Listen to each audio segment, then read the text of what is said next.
So I just got done kayaking on Lake Padden. I took out the new 8-foot Pelican hard kayak today. Got it from Walmart for 150 bucks. Nice little birthday present for myself. So last time I went kayaking, I took the cat out on Lake Padden, and it was a little windy, and so he was kind of freaking out from the wind, understandably. And we got to shore, and he jumped for the shore, and he ended up popping the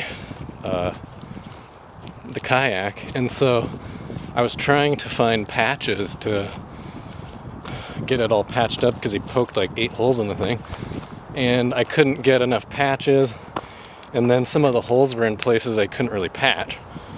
So I went online and I found my same kayak, but it was double the price on Amazon. So I was like, well, screw that.